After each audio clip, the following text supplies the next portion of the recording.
This is practice A for section 7.3. We're going to look at numbers 14 through 17. We're going to tell whether the triangle is a right triangle. If it is, we're going to find the length of the altitude to the hypotenuse. Round your decimal answers to the nearest tenth. Usually I do hundredth, remember. Okay, so step one, is it a right triangle? If it is a right triangle, then you're going to do something like this to find x, which would be the altitude of the hypotenuse of that right triangle. So step one, is it a right triangle? You need to determine if this satisfies the converse of the Pythagorean theorem. 12 squared plus 12 squared equals 16 squared. That would make it a right triangle if those were equal. So I'm going to type it in, 12 squared plus 12 squared.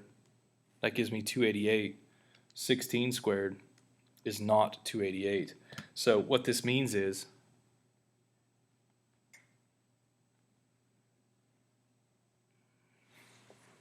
that's an acute triangle. If it's an acute triangle, then we cannot use anything that we know in this section to calculate that segment, because this would not be the altitude to the hypotenuse, because this is not a hypotenuse.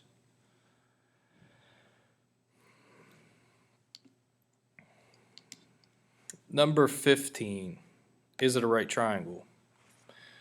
So I'll show the work here. 18 and 24. If you square those and add them, you get 900. 30 squared, that's 900 as well.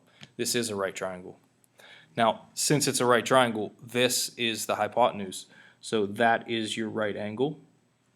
Now, we need to find the altitude to the hypotenuse. So that would be something like this, somewhere in this area here. That's the length that you're looking for. Now, you could use a geometric mean theorem like this if you wanted to. This is the geometric mean of the two pieces of the hypotenuse. The only problem is we know the whole hypotenuse is 30. We don't know what this is.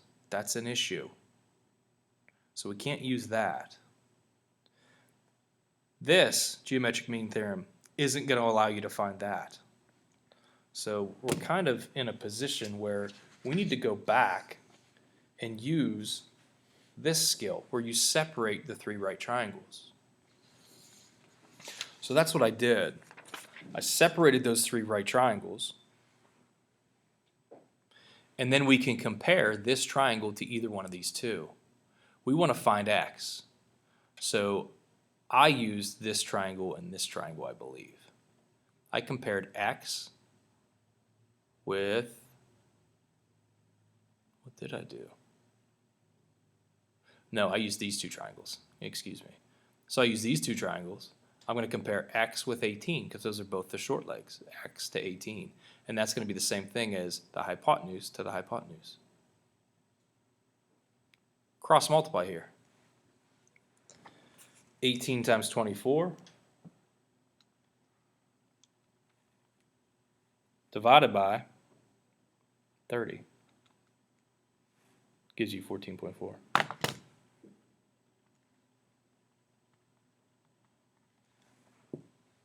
Okay, now there was something important learned there. When you separate your triangle into three right triangles, the altitude to the hypotenuse goes here. Your short leg goes here of the big right triangle, your long leg goes here, and your hypotenuse goes here. That's a real simple proportion to write. X over the shortest side equals the medium over the big. Always. So you don't need to redo this when we do this problem. So we're going to attempt to save some time there. Is this a right triangle? You need to figure that out first. 6 square root of 5. I'm not necessarily certain how long that is. Notice how it's bigger than 13. That means that's the longest side. So I want to see what 6 squared plus 12 squared gives me. Gives me 180. We need to square this also. So I'm going to use parentheses. I'm going to end my radical 6 square roots of 5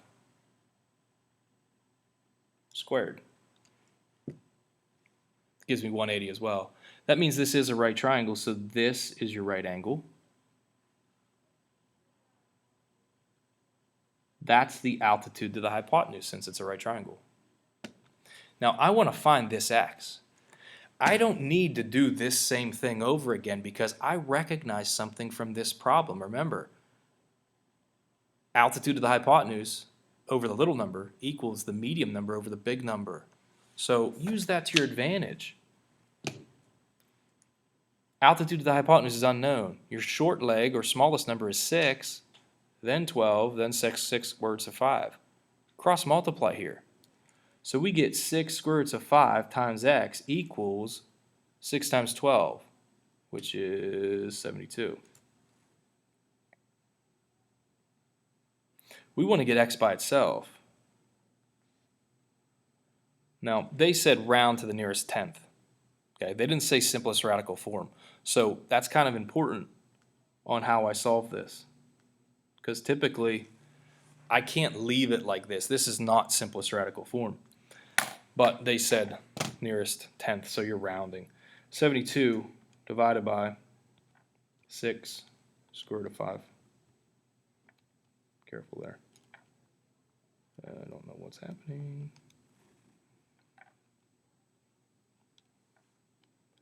That looks better. And that gives you 5 point, if you're rounding to the nearest tenth, you would call it 5.4. Or if you do two numbers like I like, you do 5.37.